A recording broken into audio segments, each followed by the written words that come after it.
Welcome back to Business Focus on TV3. We're live on TV3 Ghana on Facebook, DSTV channel 279, all across the world on 3news.com. The big issue and our focus for this evening is the increase in the prices of petroleum products at the pumps. Now, take a look at this. We went through town earlier today. Now, it was expected that the oil marketing companies would effect an increase in the price of petrol and diesel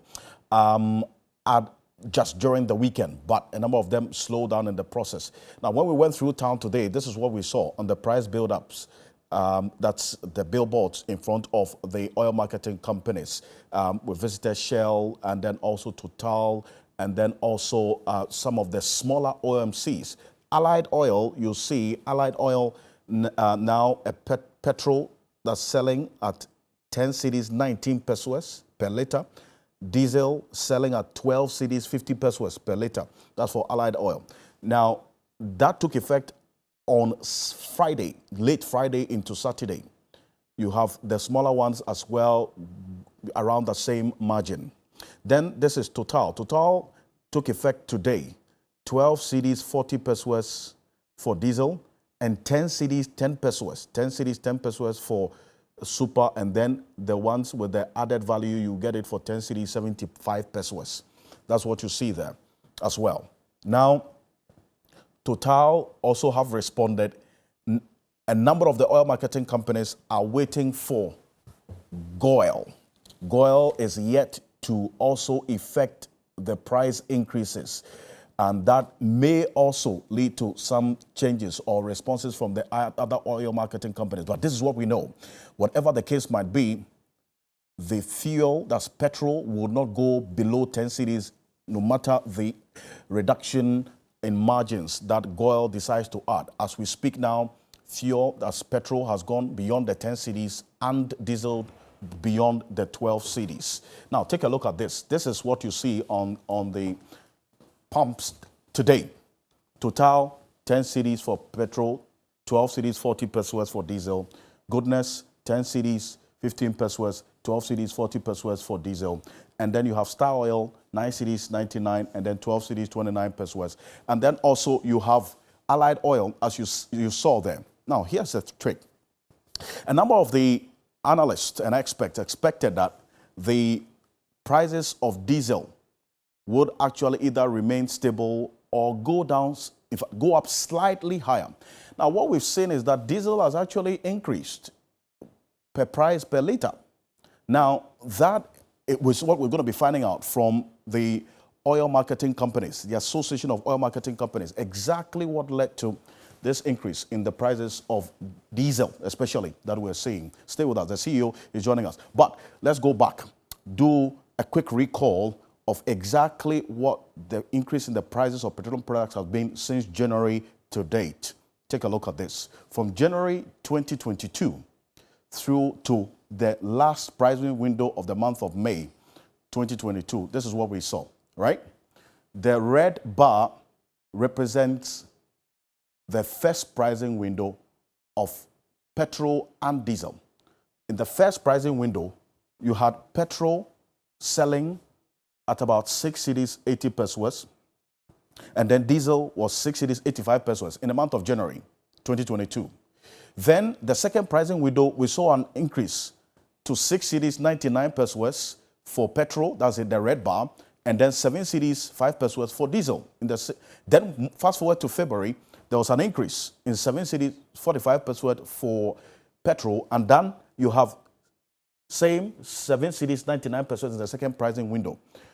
Diesel also saw an increase from 7 cedis 50 pesos to 7 cedis 99 pesos. Then in March, the first and second pricing window, there was an increase of 9 cedis 70 pesos. And then when we went to the month of April, the first pricing window, petrol saw a reduction to 9 cedis 40 pesos and diesel as well. Then in the second pricing window, it went down to about 9 cedis 30 pesos.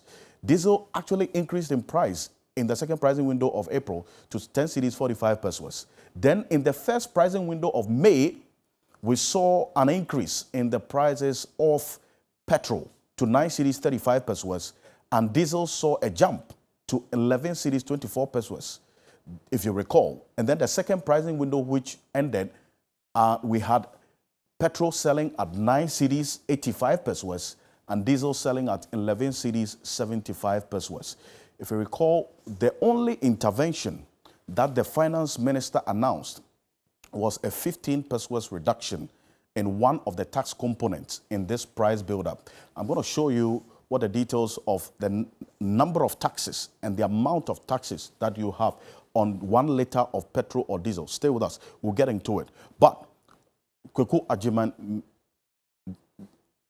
is joining us on Zoom, and he's going to be connecting with us shortly. He is the Chief Executive Officer of the Association of Oil Marketing Companies. We want to find out exactly what has led to these recent increases we're seeing now. This is the first pricing window in the month of June 2022. Mr. Kweku Ajiman, good evening to you. Thank you very much for joining us this evening, if you can hear me. Good evening, Okansi. Thank you so much. Great. Yes. Good evening, and good evening to the viewers. Great. And if you can sit up a bit so we see you clearly, that's fantastic. Yes. That's fine. So we're now seeing a number of the oil marketing companies, your members, responding to the price increases. Now we've seen petrol crossing the 10 cedis mark. Diesel has crossed the 12 cedis mark. What exactly has led to these increases we're seeing, Mr. Ajiman? Basically, is the world market. What is happening in the world market that we are bringing it down, and as a result of our exchange rate, and it's reflected in the prices. I mean, you recall that we have still got the issue of Russia in place. So basically, these are the consolidated pricing that is supposed to be prevailing. And even our members are not charging full free prices. If you look at the diesel, you mentioned the diesel prices should be crossing the 12 cedis mark. And invariably, you have them very close to the 12 cedis, 11 pesos. That. We expect that the diesel, and our issue has been the diesel over the period, but it looks like this window that's slacking a bit. It's not like but whether the petrol and the LPG are taking over. That's what we have now. We're having these kind of issues. And in Ghana, we're even lucky to be having the product and utilizing it. In places like Senegal and other places, they are running out of basic commodity like diesel and the petrol. So it's a reflection of what is really happening in the. I see. Mr. Ajiman, if you could shift to your right. Yes, a bit. Fantastic. This is great. Now, a number of the projections expected that we would going to see a reduction in the price of diesel especially. But what we are seeing rather has been an increase in the prices of diesel, which has gone 12 cedis in a number of the instances we've seen at the oil marketing companies that have increased their prices. And you're saying that the prices could have actually gone up higher than what we are seeing now. Yes, that's what it means. I've been higher than that. And if you look at the SREF that we are having, SREF for petrol, for instance, is 23 Ghana pesos per liter. And the lowest average price for S refinery price is 8 cedis 30.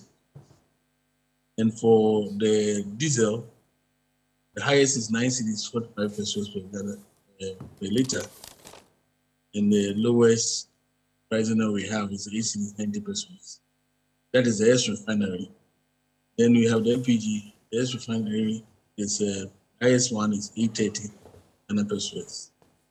But if you look at, you look at it in a global perspective, you realize that overall, talking about moving from 2019 to 2022, same period, you have the petrol had gone up by 86% in the span of these few years. And the diesel has gone up 112%.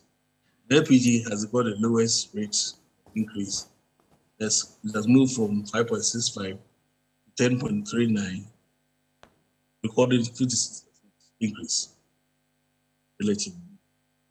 In fact, honestly, if you look at the trend, we're lucky to have had a COVID period of 1st June 2020. But if you look at the rate at which it was increased, it would have been higher than that. Had not been the intervention of the COVID-19 period that we had in 1st June 2020.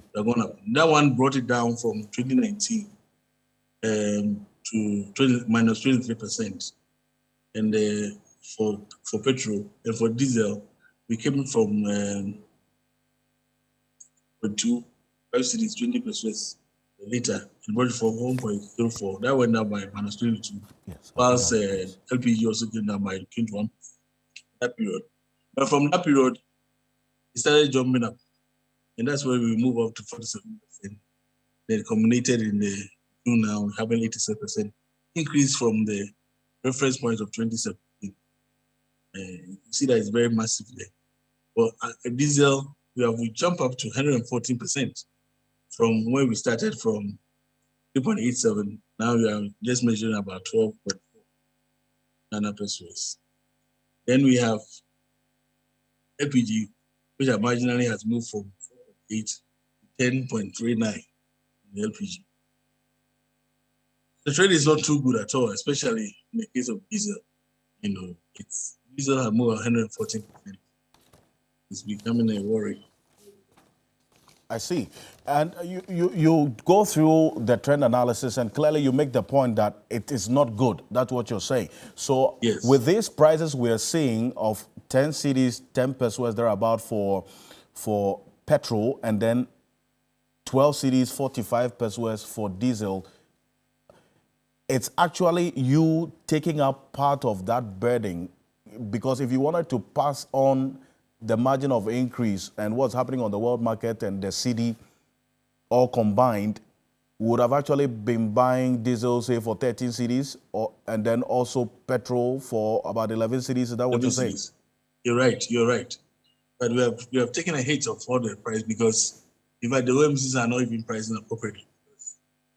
Obviously, our volumes have gone down, and then when you're doing that, you have to be careful. Otherwise, you won't get anything.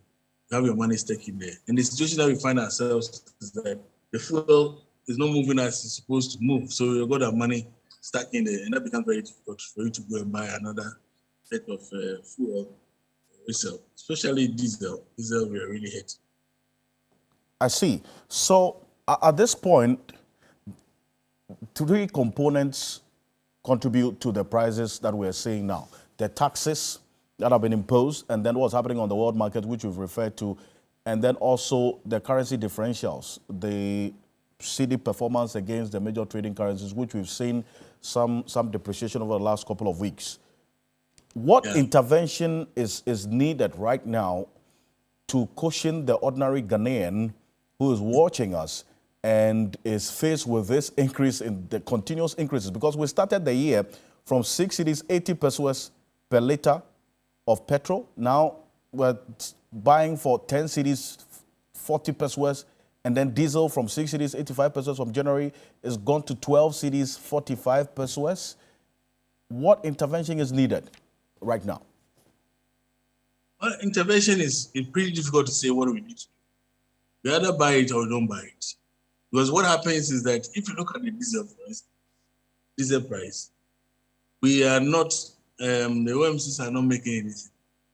So even you realize that patronizing the diesel has become a problem.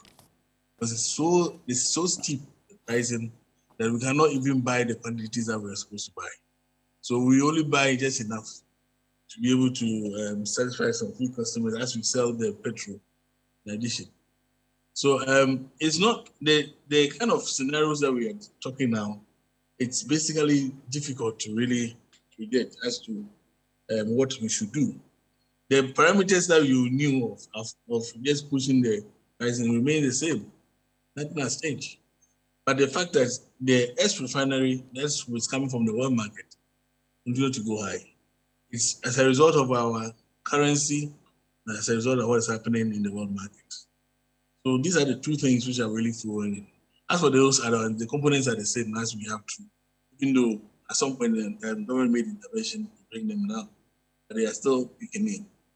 So we should be grateful I mean, thankful the fact that we are having the product around. Other countries are not having the product as a result of all these issues about their forest issue, the capability of they be able to take a critical mass well to be able to express for their consumers. So we don't want to be in that situation. We want to make sure that we will be able to satisfy the consumers as and when they come, that we make the money. As you speak, some of the OMCs are folded up because they could not contain what is going to happen. Some people are selling the mono product, they're selling only petrol. And in this business, if you try to sell only one product, you will not realize the economics of it. Because you have got this station all put up, they are selling only one product, you will not be able to make it. So some of them are even folding up, and some of them are contemplating folding up. I see. You're saying that, Mr. Dua, that some of the oil marketing companies are folding up or have folded up in Ghana. Some of them, yes, some of them are folded up. How many? They have even got rid of their employees temporarily. Then there are others who are also contemplating of doing that.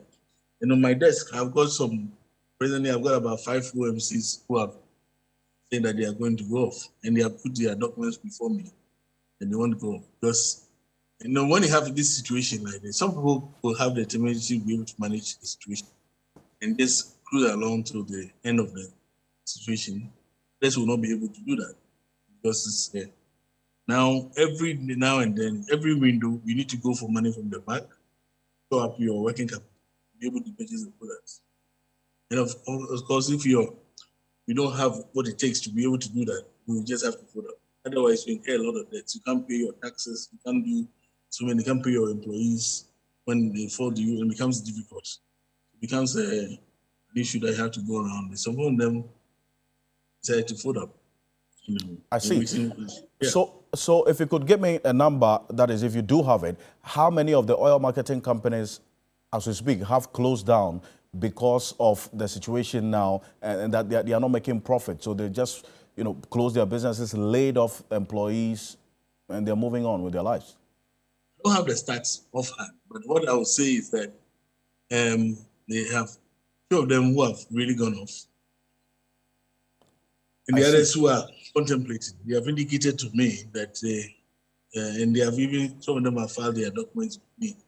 Okay, but, so you mentioned 5. You mentioned 5 of them. 5 oil marketing companies have now filed the process of closing down their businesses and laying off employees. Yes. In fact, one of them has even laid off. One has gone ahead to lay off their employees. Oh yes, basically. And because you cannot be in this business and not going to be active. Wow. Active. How many? That's the dire stage of finance. So what we're doing is that, you see, in such situation, we are looking at the end of July, for instance, to see how things. And a lot of them are on tenterhooks. I don't know why I'm saying on tenterhooks. Just waiting until the D-Day will come. So giving us about 2-3 months to see how it will turn. I see. If it doesn't, honestly, if it doesn't turn out well, obviously a lot of OMCs are not going to be in this. How many oil marketing companies do we have in this country who are your members? Right, presently we have 117. 117. 17, yeah. And 117. Remember, some of them were already off because of other infractions of the what we have in the industry. The industry rules. Some of them were already off, and some of them as a result of the economic having off, and some of them are just watching what is going to happen next. So those who are surviving, the hardcore people. That's why their margin is so low. Some of them are selling the product without any margin at all, especially the diesel. Diesel is really hurt. And it's petrol that someone making a little bit of margin, like 70%. I see. But the LPG is not that much because we have not been able to get it spread out in the country properly. Yeah. So we are in the dire straits now. And I mean, it's not an issue that government could help. Because if government should come in with the industry, he needs a lot of money. And remember, we are competing with other agent projects, and that becomes very difficult. So really, it's like cruising slowly around where we are now, just to make sure that waiting for the better days to come. It's very, very sad, but it is. So, looking at the market and the factors playing out now, when do you forecast that the situation would normalize to prevent your members who are contemplating going out of business, in fact, shutting down their businesses because they're not making profit, not to do so? When do you forecast that this situation will normalize? Now the forecasting has been thrown into the gallows. If you look at the way the pricing have been moving, prices are moving. Say that, for instance, if you look at June 2021 to June 2022, it's an increase from 47% increase from the June 17. Now it's 86%. You realize that the factors, the world factors which continue changing. And the only time that we can get this one stabilized, when we have had fundamental understanding that the war is over, Russia, or the war is persistent, and these are other venues that we can have to support India. And it's very difficult, very courageous. So basically, we are living by day and watching what's going on so that we see how we can do that. The only thing the government can do is be able to order products and make sure that we have enough in store and be able to bridge the gap.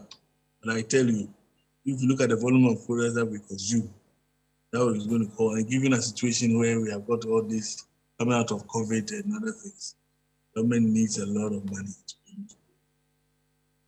really. So basically, we all need to be efficient in the products that we use, and we are keeping the tail at it as we move along. So, what difference would a Tamale refinery, for instance, have made if it was, as it were, refining at least even half capacity as we have it? Oh, yeah, I mean, definitely, once you have got the internal generation of the products, it goes a long way to, obviously, your problem will be half, Obviously, we will not be dependent on outside, because if you look at the bringing product from outside, on vessel, the risk factor is so high, pricing, you have the exchange rate, configurations and all that. So if we are having a local resource, we are going through our products, definitely our problem will be halved. We will not have to worry so much. I tell you, we have not been able to sleep. We have always, every day and then, watching out how we make sure that the product is available at first one, and we look at how the pricing be done. We're all competitive. It's not been a roller coaster kind of thing. But we are just keeping one day at a time. It's difficult saying that we predicted in a long time, because if you look at what is happening in the world market, you can't pinpoint, apart from we all know that it's a world market with Russia. It's even not giving us a definite stand. If Russia decided that I stop it, I'm not going to produce, obviously the other markets will have to respond. But here we are, Russia comes in there, supply a little bit, and sometimes they stop. They come in there, they supply a little bit, stop. It becomes very difficult, very difficult. And some people that you rely on for products, and because of political experience, are not just buying from the. It becomes very difficult. So we are really in a situation that we are making do. The one thing that government has done, which is very commendable, is the fact that now we don't go on our way all the way to Europe to look for the product. To be able to contain the product here, so that we can just get on our shores, get the product down here. So it's better than some of our peaks in the other countries who are really. Mr. Kukwajimedua, I would want to thank you very much for your time this evening. So what you're saying is that the Ghanaian people who are watching, all things being equal, we should not expect any reduction in the prices of petroleum products, that's petrol, diesel, anytime soon. If the situation on the world market and then the currency also continues to depreciate in value against the dollar, we shouldn't expect any reduction. The reality is, once you're getting a product, it's to use a product for and be watching. Thank you. Kwakwa Jumendua is the Chief Executive Officer of the Association of Oil Marketing Companies. Now, his members are the ones who have effected the increase at the pumps, the various petrol stations that you and I visit, or the public transport that you sit in will go and buy diesel from. And the emphasis on diesel that he made clearly is that the situation with diesel is quite a serious one, because they have had to, the oil marketing companies have had to take a bigger burden of the increase in the price of diesel, because if they actually wanted to pass the full impact or the burden of the increase on the price of diesel, it would have gone past the 13 cedis mark. And then also you would have fuel price, but petrol going up beyond 11 cedis. So what we are even seeing now with diesel selling at 12 cedis 40 pesos and petrol crossing the 10 cedis mark is actually the oil marketing companies, being magnanimous to us. They've taken part of the burden. And that's why calls are now coming through for government to look at the tax component on the price buildup as to how some of the taxes can be reduced or removed to at least cushion the Ghanaian. And then also some transport that's in these drivers are giving indication of a possible increase in transport fares as a result. We interacted with some of the public transport drivers about this 12 cedis 40 pesos they're having to buy diesel for per liter. Take a look. We are all wishing things to be okay, but there is nothing we can do. I think we should pray that things should change for us. So see, the fuel price, the way I cost is too much. And the best nana, so Nadaroma, until for your breath. The fuel prices are exorbitant now. We plead on the president to intervene because we are suffering. The increment always leads to soaring prices of goods and services. Now, Ghana for the ratio money to Abamano. Baby, Sisian, baby, our man is too much. For the beginning, from January to February to March, you guys 6 point something. But this year, you do December, Mupona, fuel boy, this year, 12.40. We used to buy fuel around 6 cedis in the early days of the year, but now we are paying more than 12 cedis, even though the year has not ended yet. Something must be done about the increment. So these are some drivers, both private vehicle owners, and then also you have some public transport drivers as well. Remember that we started this year with a liter of diesel selling at 6 cedis 85 pesos. Now we're talking about 12 cedis 40 pesos per liter. That's what you see there, all right? 12 cedis 40 pesos. Now for petrol, it was 6 cedis 80. Now we're seeing it at 10 cedis 10 pesos. Let's do a quick computation now so you understand the burden that we're having to deal with now and what the situation is as we speak. This is what you would see at the pumps if you go to the pumps today. A number of them will respond in the coming days.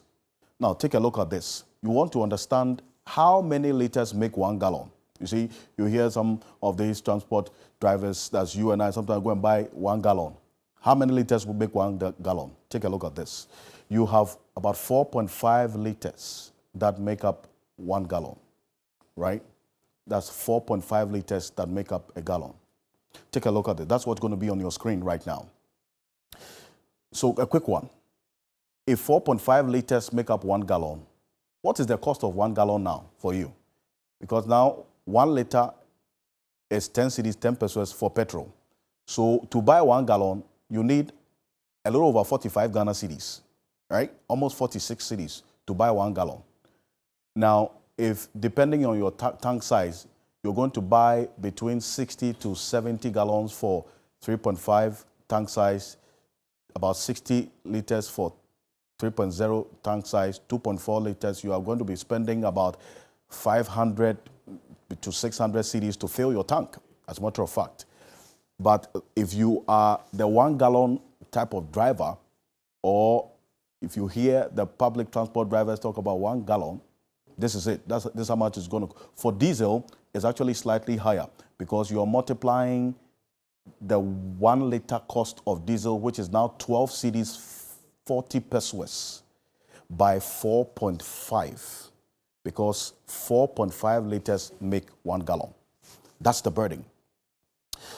And you know, with the structure and nature of our economy, when the price of petroleum products goes up, it affects almost everything on the market. And the response is that the cost of living will definitely go up. But the disposable income of the Ghanaian, that remains the same, has actually even reduced in value. So this is what's going to be happening. And over the period, when we've gone to the market, you've heard the market women talk about the impact of petrol on the prices of foodstuff on the market, because when transport fares goes up due to the increase in the price of petroleum products, they pass it on, and you and I will be buying the prices of foodstuff a bit higher if there's any response to what we are seeing on the pumps. Stay with us. We'll be back shortly after this quick break here on Business Focus. We're live on TV3 Ghana, on Facebook, DSTV channel 279, all across the world on 3news.com.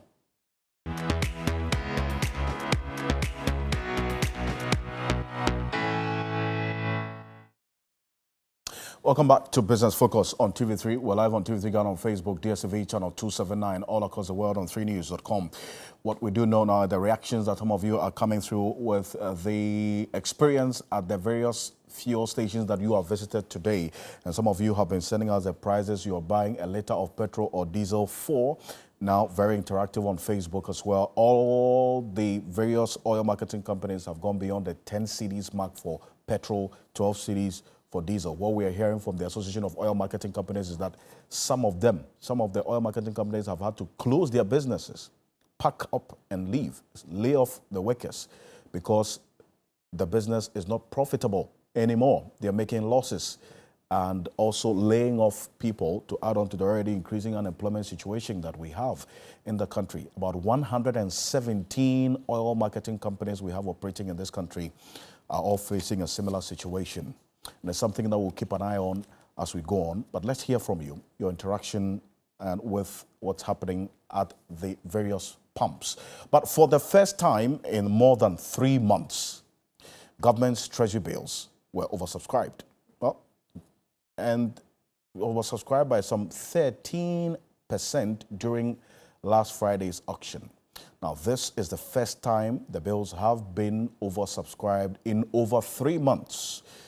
If you recall, government wanted to raise a little over 1.2 billion cedis, but got close to 1.4 billion cedis. And here's what this means. Take a look at this, right? The 91-day bills, government tendered in fact, the bids that came through were over 1.2 billion, and they were accepted at an interest rate of 22.57%. Now, you have the 182-day bills, bids that were tendered in over 172 billion, almost 173 billion, at an interest of 24.4%. Now, bear in mind, I'm emphasizing on the interest is because government had over time have to increase the interest rate on this to be able to attract the investors to buy or tender in the bid. So now we are having to pay more, even though government has hit the target, we are paying more for this. I've been joined on Zoom by Professor John Gachi. He's the Dean of the University of Cape Coast Business School. He joins us on Zoom. Professor Gachi, good evening to you. Thank you for your time this evening.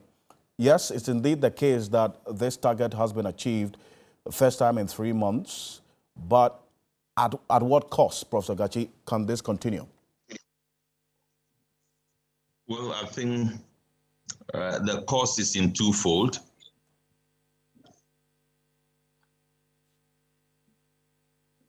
Prof, I can hear you clearly.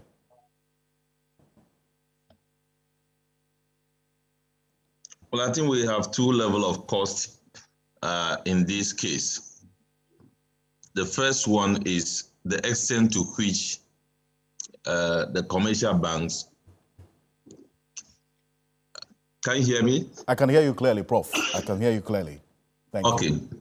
So the first cost to the economy is the extent to which the commercial banks, for example, are participating more in the Treasury bill.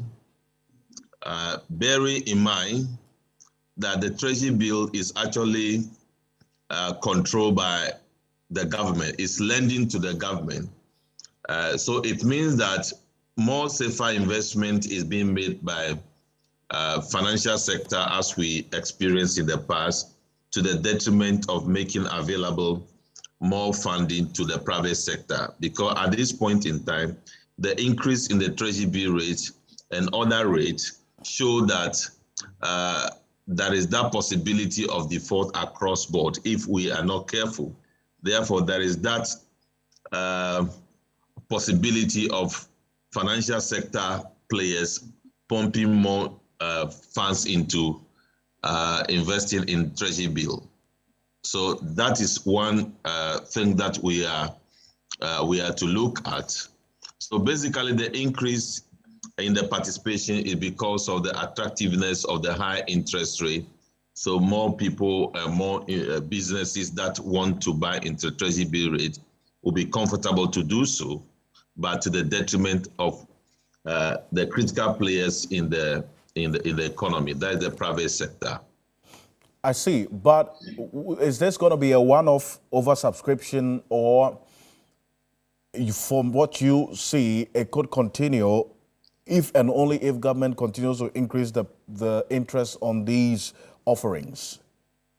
Well, if you talk to those in the banking sector, for example, it may be a trend because they tell you that their cost of mobilizing fund is very high, to the extent that some of them believe, per their analysis, it may be rewarding to keep their monies in Treasury bill and without making risky lending to the private sector, especially those who are not standing very well.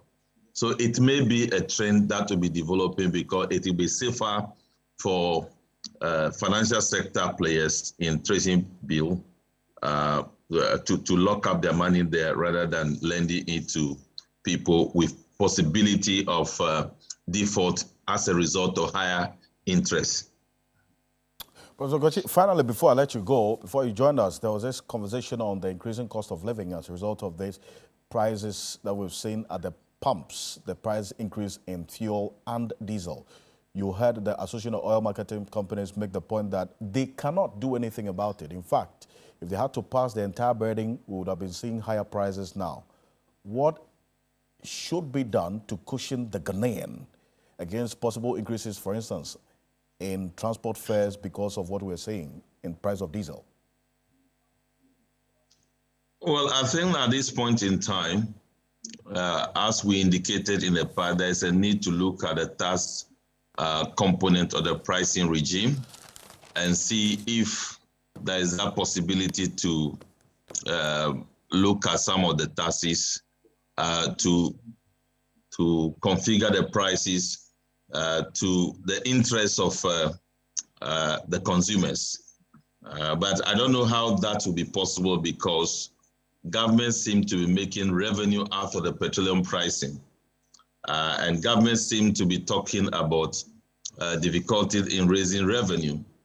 So government ought to balance that interest of raising revenue through petroleum pricing against cushioning through relaxing on some of the levies and taxes within the period to develop a lower price regime to benefit consumers. I don't know how that will be very easy for government to maneuver. Professor Gachi, I thank you so much for your time this evening. Really appreciate it, as always. Thank you. Great. Professor John Gachi is the Dean of the University of Cape Coast Business School, joining us on Zoom. I want to say thank you. Thank you so much for staying with us on Business Focus. One thing is clear, that with the increasing prices of petroleum products at the pumps, as we have seen now, we'll continue to monitor its impact on the larger economy because of the structure and nature of our economy. When the price of petroleum products goes up, it affects every aspect of the economy as we've seen it. Prices of foodstuff on the market. Also, we're expecting inflation could go up, all things being equal, because of these relative factors that we are seeing. We'll keep an eye on all these here on Business Focus. My name is Alfred Akanse. Stay with us on TV3. Good evening.